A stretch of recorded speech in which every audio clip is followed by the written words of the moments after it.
Hello everyone, and a very warm welcome to this video on one of the most important pillars of India's digital legal framework, the Information Technology Act 2000. Whether you are a student trying to understand the evolution of cyber law in India, or a professional navigating compliance and governance, or a business leader focused on digital risk, or simply someone curious about how law meets technology in the 21st century, you are in the right place.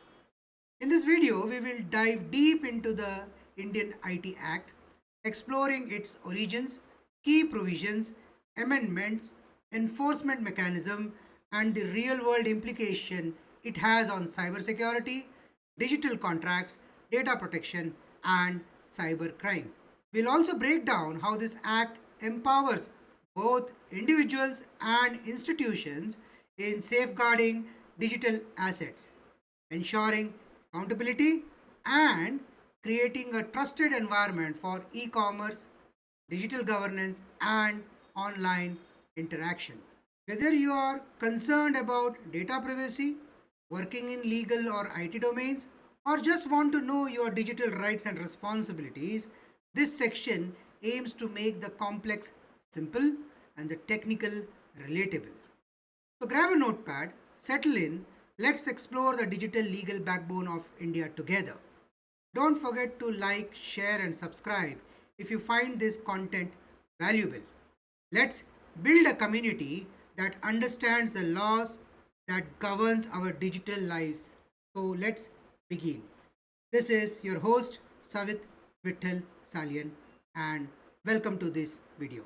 In the digital age, the seamless flow of information, the growth of e-commerce, and the increasing dependency on online services have necessitated a robust legal framework to manage cyber activities. India responded to this need with the enactment of the Information Technology Act 2000, commonly known as the IT Act. This landmark legislation aimed to provide legal recognition to electronic documents, facilitate e governance, and establish legal provisions to address cybercrime and electronic commerce or e commerce challenges. Over the years, the Act has undergone amendments to align with the emerging technologies, new threats, and evolving global standards.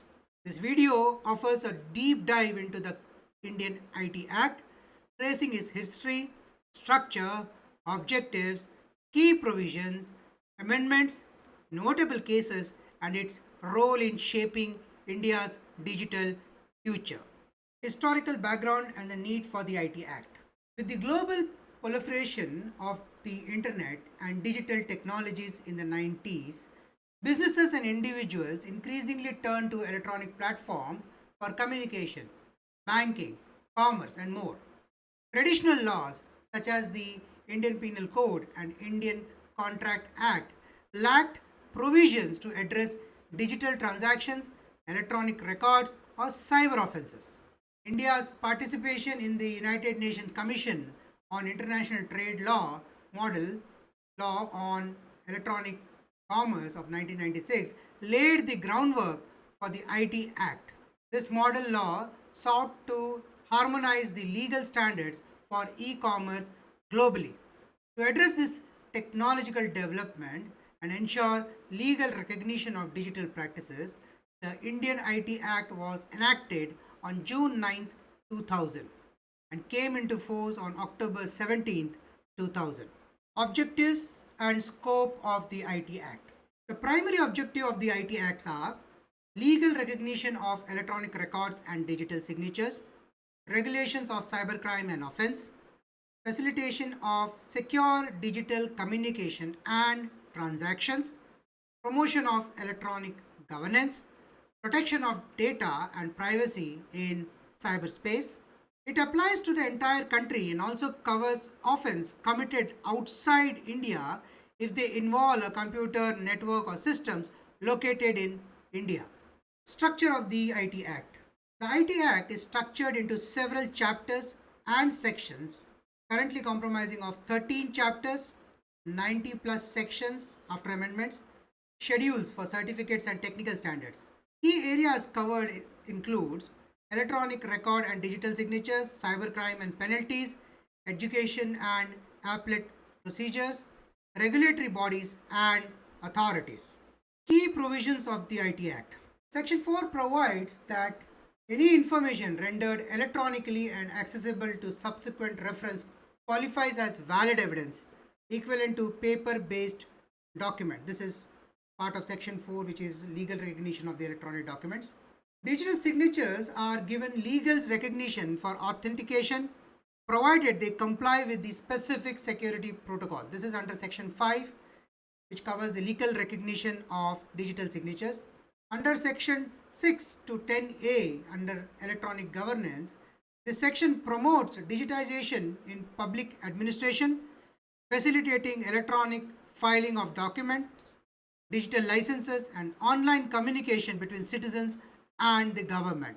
Under section 17 to 34, which covers the certifying authority, the Act empowers Controller of Certifying Authority or CCA to license, monitor, and regulate certifying authorities who issue digital signature certificates.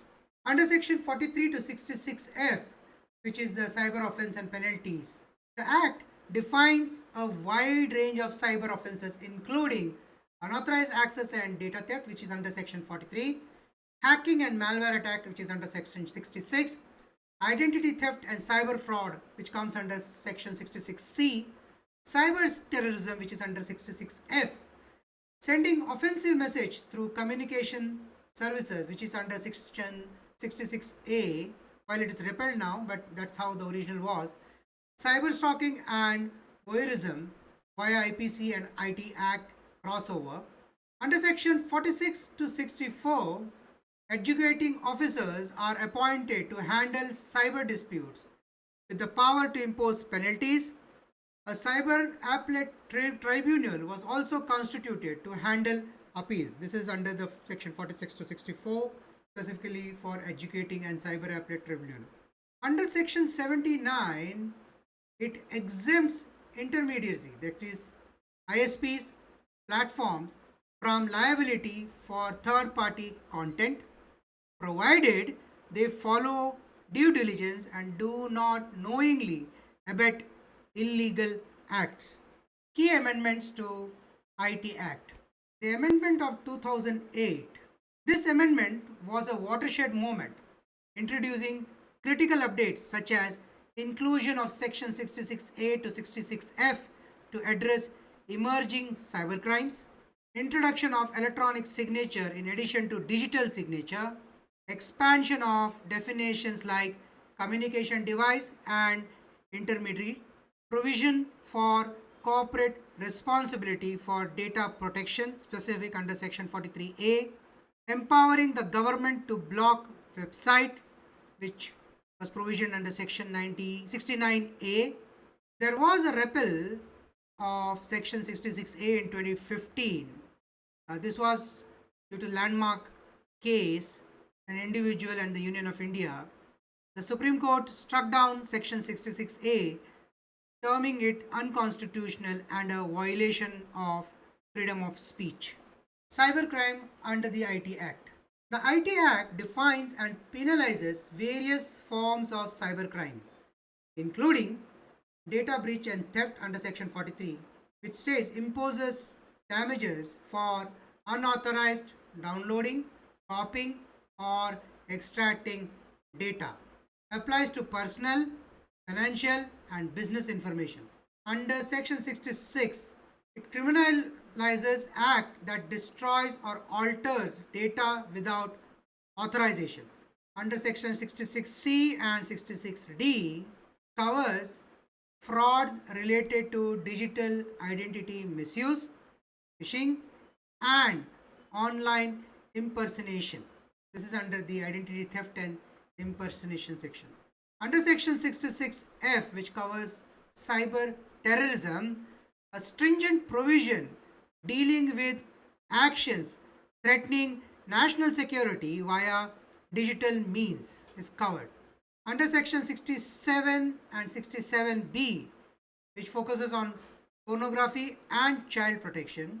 It criminalizes publishing or transmitting obscene material electronically with enhanced penalties for child pornography. Regulatory authority under the IT Act.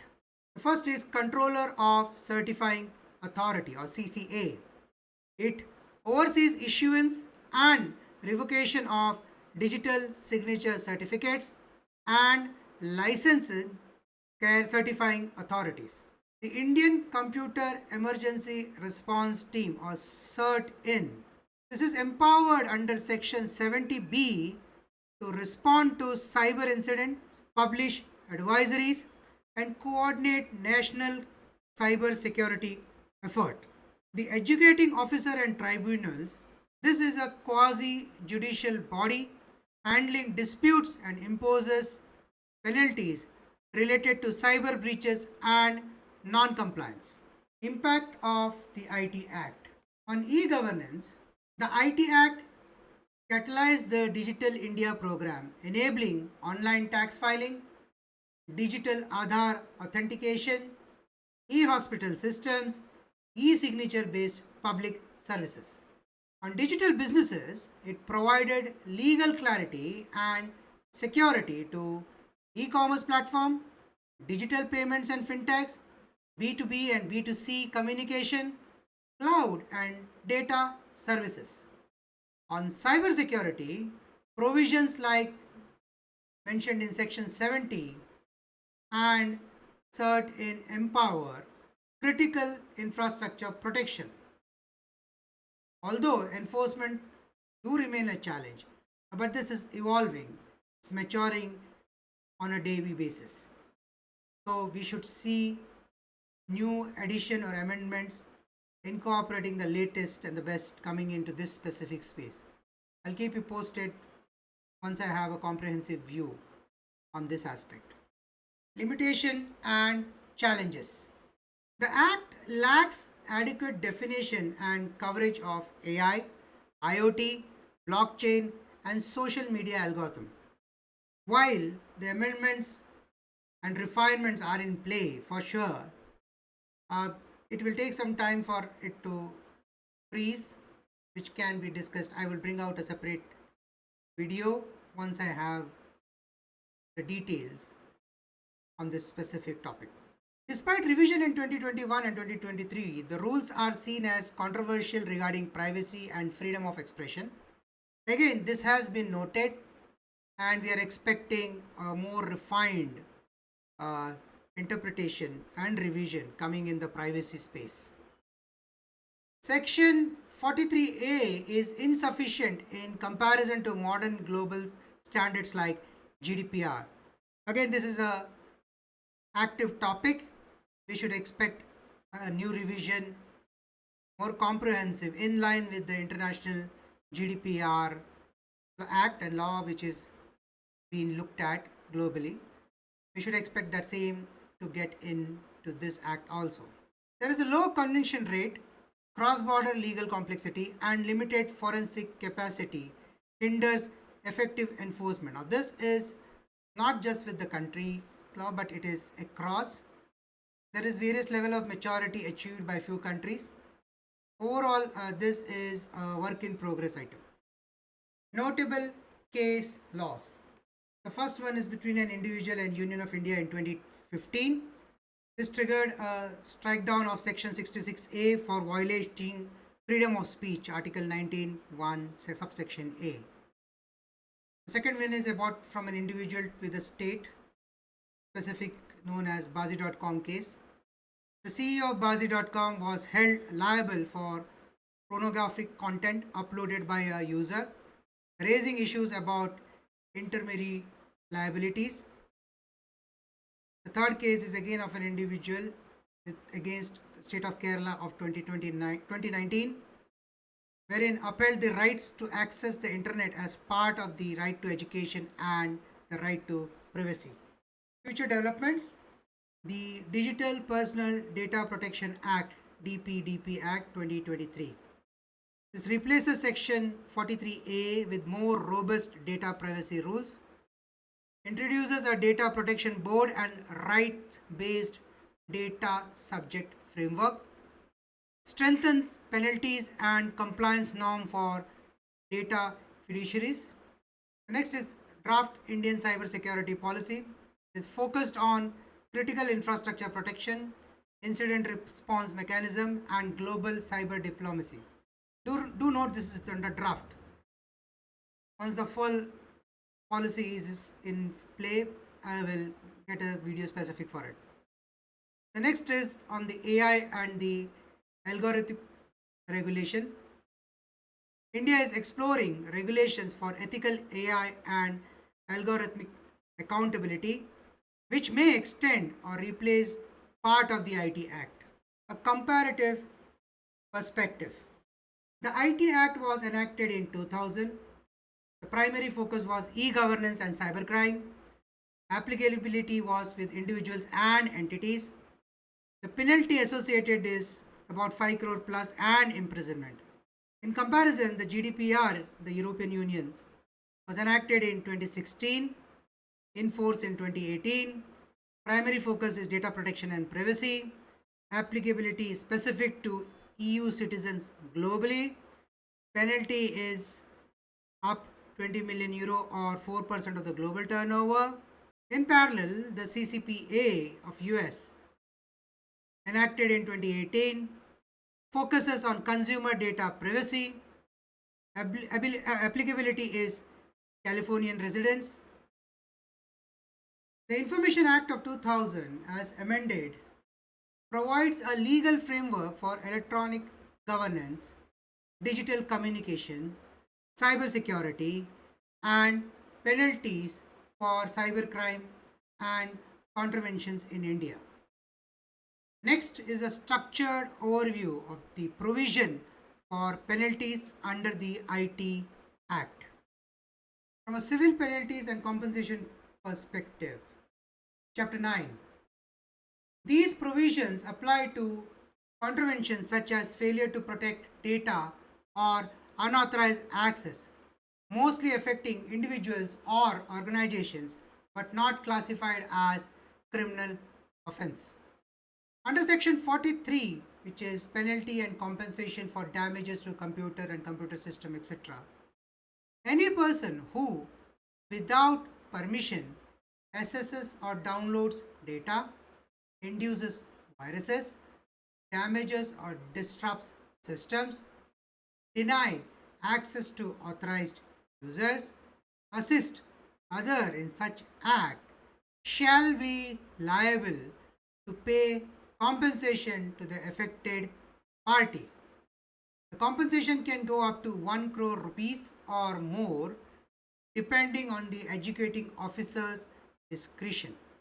Under Section 43A, which is compensation for failure to protect data, applicable to body corporate handling sensitive personal data. If negligence lead to data breach or wrongful gain loss to others. Compensation includes liability to pay damages to the affected person. Under criminal penalties, Chapter 9 offense, these are penal provisions involving imprisonment and or fines handled by criminal courts. The Section 66, it's about computer related offense, covers dishonestly or fraudulently committing any act under Section 43. The punishment includes imprisonment up to 3 years or fine up to 5 lakhs or both. Under Section 66C, which is related to identity theft, fraudulent or dishonest use of passwords, digital signatures, biometrics, etc., the punishment is up to 3 years of imprisonment and a fine of up to 1 lakh rupees. Under Section 66D, which is about cheating by personation using computer resources, related to phishing, impersonation of for fraud, etc., the punishment is imprisonment up to 3 years and fine of about 1 lakh. Under section 66E, violation of privacy. It's about capturing or publishing image of private areas without consent, with the imprisonment up to 3 years and fine up to 2 lakh rupees. Under section 66F of cyber terrorism, it is about sovereignty, unity, integrity, or cause death or injury. The punishment is imprisonment for life. Other key penal provisions. Section 67, it's about publishing obscene material in electronic form. It's about sending or publishing obscene contents.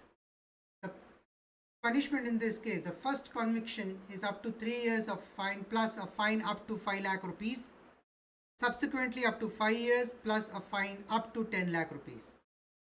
Under section 67A, B and C, which is other content based offense, 67A covers sexually explicit material, 67B is about child pornography, 67C is failure by intermediary or to retain records.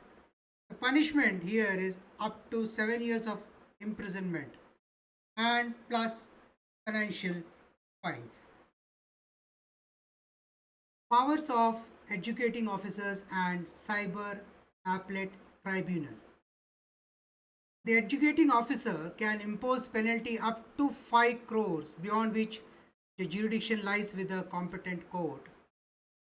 Matters may be appealed before the Cyber Appellate Tribunal, now subsumed under the Telecom Disputes Settlements and Appellate Tribunal. Section 85. If a company commits an offense, the company, directors, and other responsible persons shall be liable unless they prove lack of knowledge or due diligence. The IT Amendment Act of 2008 significantly expanded cybercrime definition and included intermediary liabilities. Rules under Section 43 specify data protection obligations. The conclusion at this point of time for the topics that we covered. The Indian IT Act includes both civil compensation and criminal punishments to address a wide spectrum of offenses and contraventions, from unauthorized access and identity theft to data breaches and cyber terrorism.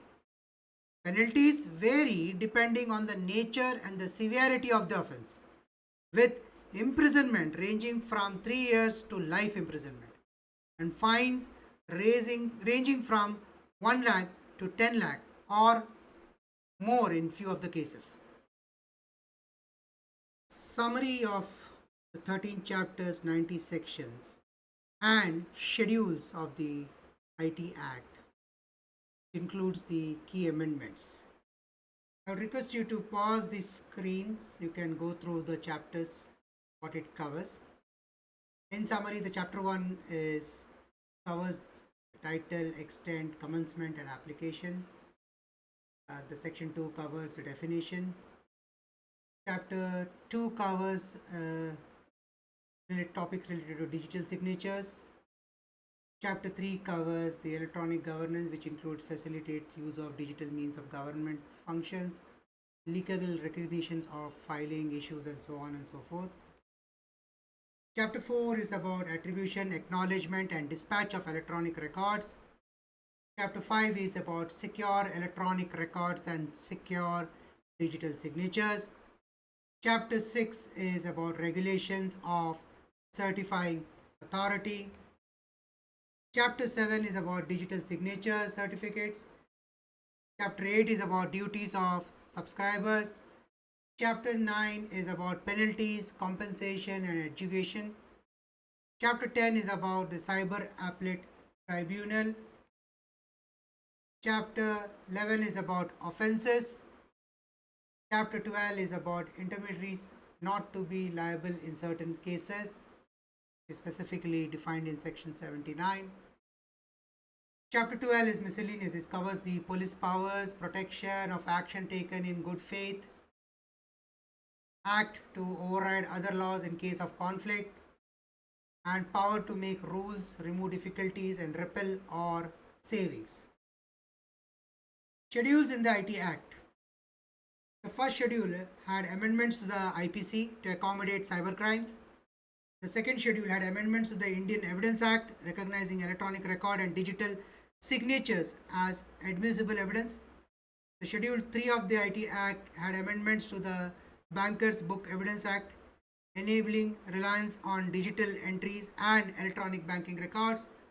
The fourth schedule of the IT Act had amendments to the Reserve Bank of India's Act 1934 to support digital financial transaction. This is the quick reference table. You can pause, have a look into it. You'll see the chapters, the sections that are covered, and the primary focus of those chapters and the sections. Hence, in conclusion, the Indian IT Act stands as a cornerstone of this country's legal and technological framework. It was pioneering for its time, addressing key challenges of the early digital economy.